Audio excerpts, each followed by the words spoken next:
So I was always interested in biology from a pretty young age.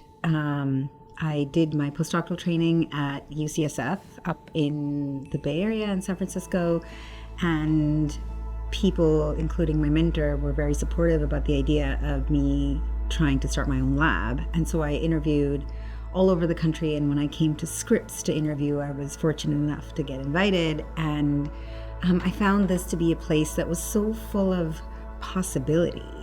The art and science of how to take a problem and blow it open in a way where you understand not only how something works, but what the meaning of that is, right? That's the unlocking process.